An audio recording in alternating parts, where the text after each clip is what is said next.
लखनऊ में हजारों मिठाई की दुकानें हैं, उसमें से एक दुकान पर 800 किलो नकली मावा पाया गया है। गाजीपुर में सैकड़ों मिठाई की दुकानें हैं, उसमें एक दुकान पे 1500 किलो नकली घी पाया गया। अलीगढ़ में हजारों दूध की दुकानें हैं, उसमें एक दुकान पे 3000 किलो नकली पनीर पाया गया।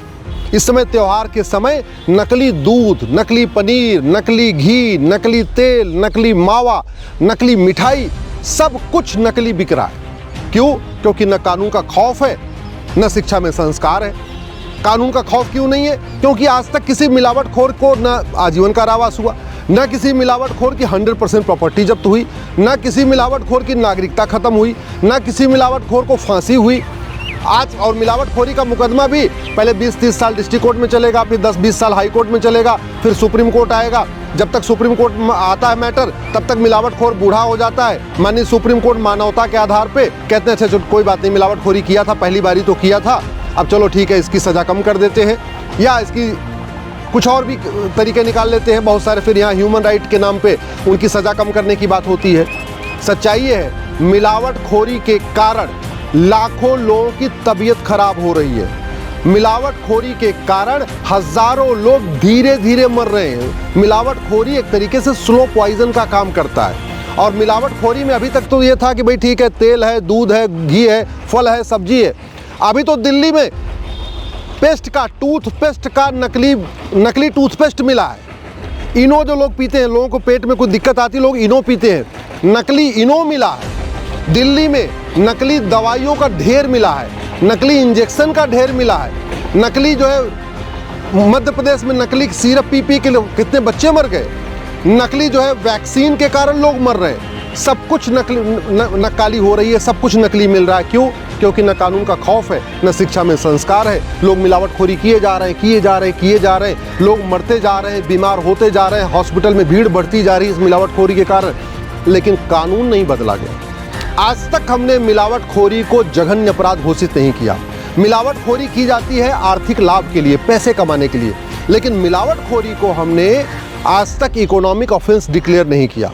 मिलावटखोरी के कारण लोगों की जान जा रही है, लेकिन हमने मिलावटखोरी को जघन्य अपराध घोषित नहीं किया। जबकि नकली शराब से कितने लोग मर चुके हैं, नकली इंजेक्शन के कारण कितने लोग मर चुके हैं, नकली कप सिरप पी के कारण तो बच्चे अभी मर ही रहे हैं मध्य प्रदेश में, जो उस सिरप बना था जो है तमिलनाडु में।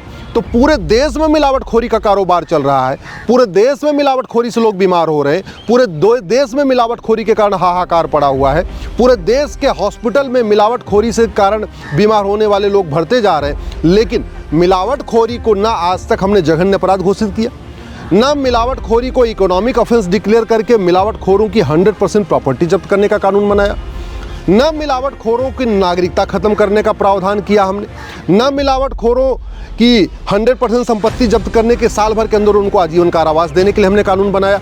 तो नतीजा क्या है? कोई खौफ नहीं है, जिसको जो मन कर रहा है वो मिलावटी बना रहा है। साबुन तेल से लेके दूध, घी, फल, जूस, सब कुछ मिलावट बनता जा रहा है। दवा से लेके दारू तक सब कुछ मिलावटी बन रहा है, सब कुछ नकली बन रहा है। ऐसे लगता है कि दुनिया में सबसे ज़्यादा मिलावट का कारोबार भारत में इस समय चल रहा है। इस मिलावटखोरी का कितनी बीमारियां हो रही हैं, डायबिटीज़ हो रही है इस मिलावटखोरी के कारण, थायराइड की बीमारी बढ़ रही है मिलावटखोरी के कारण, और भी कैंसर जैसी बीमारी भी मिलावटखोरी के कारण हो रही है, फेफड़े की बीमारियां मिलावटखोरी के कारण हो रही हैं। सब कुछ चल रहा है, लेकिन आज तक हमने कानून का खौफ नहीं पैदा किया है और लोग इससे बहुत परेशान हैं। मैं सरकार से निवेदन कर रहा हूं कि सबसे पहले मिलावटखोरी को जघन्य अपराध घोषित करें, मिलावटखोरों का narco polygraph brain mapping test करने, 100% संपत्ति जब्त करने, नागरिकता खत्म करने और साल भर के अंदर आजीवन कारावास और फांसी देने के लिए कानून बनाएं। मिलावटखोरी का सबसे बड़ा कारण है भ्रष्टाचार।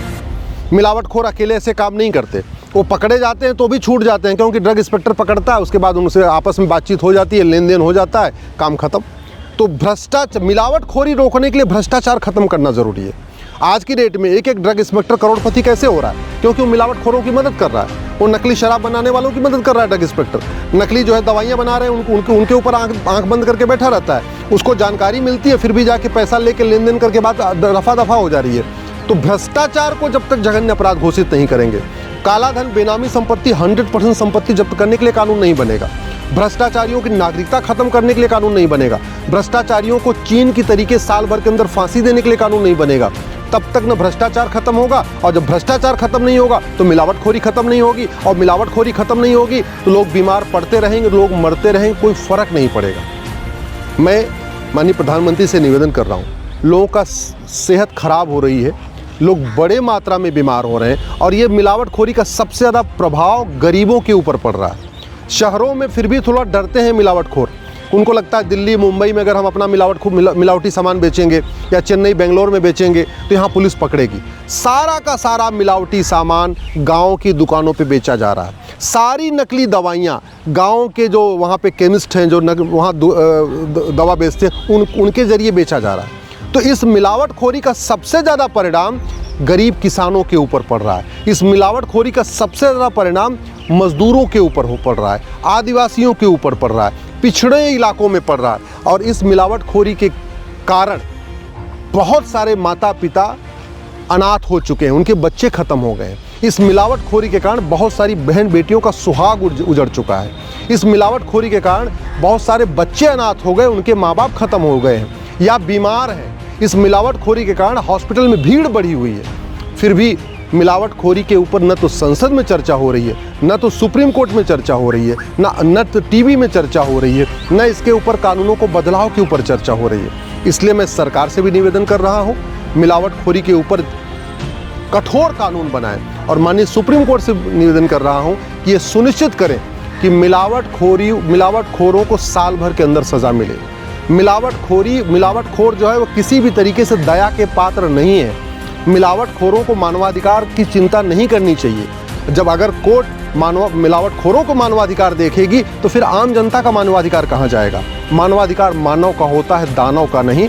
दुर्भाग्यवश हमारे देश में घूसखोरों का भी मानवाधिकार देखा जा रहा है, मिलावटखोरों का मानवाधिकार देखा जा रहा है, जमाखोरों का मानवाधिकार देखा जा रहा है, सूदखोरों का मानवाधिकार देखा जा रहा है, कालाबाजारियों का मानवाधिकार देखा जा रहा है, मुनाफाखोरों का मानवाधिकार देखा जा रहा है, लेकिन आम जनता का मानवाधिकार नहीं देखा जा रहा है। जो आम जनता इन लोगों से परेशान है, मिलावटखोरों से परेशान है, सूदखोरों से परेशान है, आम जनता घूसखोरों से परेशान है, आम जनता कमीशनखोरों से परेशान है, आम जनता दलालों से परेशान है, आम जनता कटमनी करने वालों से परेशान है, आम जनता नशा तस्करों से परेशान है, आम जनता मानव तस्करों से परेशान है। आम जनता के ह्यूमन राइट की चिंता नहीं है, हाँ चिंता अपराधियों की है। मानवाधिकार मानव का होता है, दानव का नहीं। मैं आशा करता हूँ इस बात को माननीय सुप्रीम कोर्ट भी समझेंगे और सरकार भी समझेगी।